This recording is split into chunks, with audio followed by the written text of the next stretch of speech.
could be fined for bushwalking in Victoria. Let's have a look. Good evening everyone, Florian here, and welcome to another episode of HeiseSays. Grab your stein of coffee, and this is another reason why people should leave Victoria, to be honest. It just keeps getting worse. Australia is such a nanny state overall, but our states compete for how much they want to intervene in your private lives. This is just getting ludicrous. Fine for bushwalking. Before we look at the article, a few days ago, probably a week now, I did a video discussing Are You OK? You know, the kind of tokenistic business strategy or push to make sure people ask colleagues at work if they're okay. As a man, frankly, I think not many people would care if I guess they would, but generally they don't care if you've got issues. You've got to learn to deal with a lot yourself, or find a good group of mates that you can. Well, one thing I'd suggest is go out, see nature, hike, get fit. Well, you can't bloody well now in Victoria, can you? You might get fined if you go off the path. This is just getting stupid, guys. This is Australia, and people are going to vote this idiot back in. I bet there'll be a huge amount of people that'll vote him in. You can't even go for a bloody bushwalk without risk of getting fined. So let's look at this. Dan slammed for nanny state rules in Victorian parks. Well, there's nanny state rules everywhere in Australia. Australians love their rules. We're such a rule-loving bloody country, aren't we? A bold plan to update rules in Victoria has sparked accusations the Andrews government is intruding too far into residents' personal lives. I mean, come on. Anything goes nowadays, guys. Come on. So, written by staff writers. What's that mean?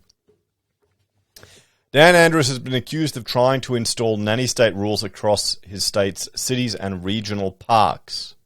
Walkers and riders caught not using government-sanctioned trails could face heavy fines, while swimmers could be barred from some waterways without a permit. You need a permit to go swimming. If you walk off the path, off the trail, I guess this is perfect. This is the culture they want to ingrain you there. If you dare to question the narrative, if you dare to go against the well-trodden path of the masses, fall in line, NPC number 45. Eat your soy. Do as you're told.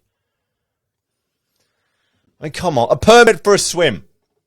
The fact that you need to get permits for fishing is annoying enough, but at least I can appreciate that they want to ensure fishing stocks remain, because you've got the tragedy of the commons.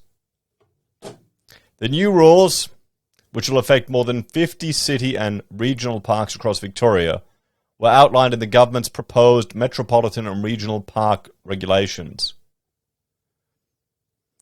Changes include a fine of up to $924 for walking off a park trail.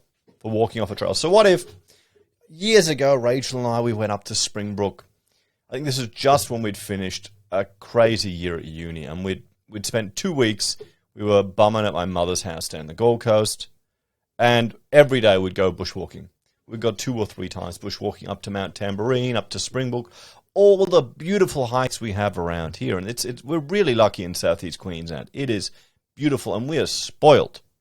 I remember once we went on some hike in Springbrook, and we went the wrong way. So we went the backwards way on the hike, on the trail. And it was like, I think, a class 4 or some type of, reasonably rough hike. Not a nice, easy one. Not one I'd probably take the kids on these days. Not yet, anyway. They're still a bit young.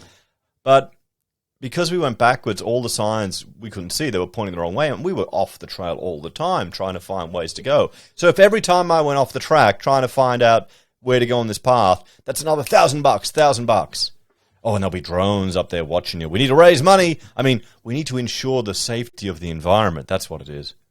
Maybe this is because they're not getting as much revenue from stamp duty. That's what it is. House sales are down the gutter, so they need to fine everyone for not walking on the bloody footpath at the park. Shit. I hope that's a joke. I can't tell anymore. Victorians conducting intrusive research, interfering with wildlife, soil, rocks, vegetation, or visitors, or that contravenes any regulation applying to the park, could be hit with a $1,472 fine. Shit, we love giving people fines now. You can't even adventure in a park. So what about a bunch of kids going to a park, a council park, a city park, and then getting a whole lot of sticks and twigs to build like a fort? Can they do that? Oh, what am I worried about? It's not like kids are going to go outside and be allowed to do that anymore these days. Hey, building a fort out of twigs. Yeah. Then, it'll all be virtual. It'll be meta. Those wanting to swim in a body of water at a park will require a permit unless the waterway has been cleared, designated for swimming. So you'll need a permit to go for a swim in water. What? And just watch. Watch Andrews get voted in again. Rock climbers, abseilers, hang gliders, and paragliders will also need to get a permit unless an area has been designated for it. You need a permit to do everything. There was a new computer game someone released. It was kind of like that Switch game with the animals, Animal Crossing. Someone made an Australian version of it. And the Australian, all Australian themed, outback, all of this stuff. And you got to get a permit to do everything. You got to go to the permit office, the license office, to pan for gold, to plant vegetables, to do this. It was so accurate. I don't think the reviewer was worth a buy. I don't think he quite got how accurate that was, a representation of Australia, where you need a permit to wipe your bloody arse. Those wanting to fill up a chainsaw with fuel or oil could also cop a $1,840 fine. The rules, which are currently in a consultation process, are due to come into force before the upcoming November 26th election. So this is going to be interesting. This election in Victoria is coming up again. I remember the last one.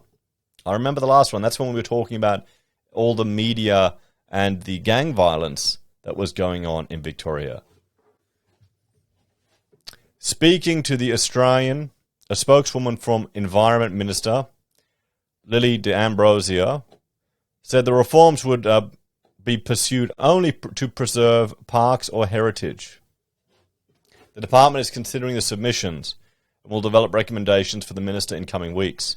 But the opposition accused the government of failing to strike a balance between protecting parks and intruding on liberties.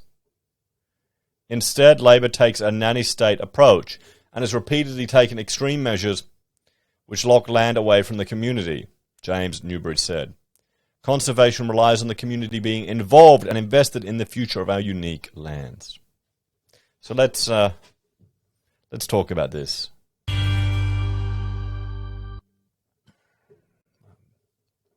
Is anyone surprised? Is anyone surprised? Need a permit to go swimming? Bushwalking, you get fined. Fill up your chainsaw, you get fined. I bet you there'll be special provisions for Indigenous groups that live in those areas that can go and do these things so they can go swim. I bet you that'll all exist. I mean, what bullshit is this? This is Australia now, okay? A nanny state. Can't even go for a walk. You can't even go for a walk. You need a permit to go for a swim. You think it'll be an election issue? Not in Victoria. They will lap this shit up. They'll say, yes, govern me harder, fine me more. I should have to pay a permit if I step off the footpath out the front of my house. What do you reckon? Let me know your thoughts on this one, guys, because it's Victoria. I suspect many of the more liberty-minded people in Victoria have left the state. So they'll just be lapping up this shit. As always, check out my other channels, HeiseBim and HeiseSays International.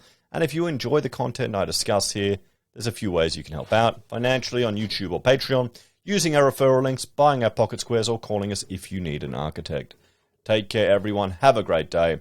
I'll see you in the next episode. And only one episode tonight, guys. It's been an exhausting day. We've been building furniture all day. IKEA furniture. And we're still married. That's an achievement. I'll see you later.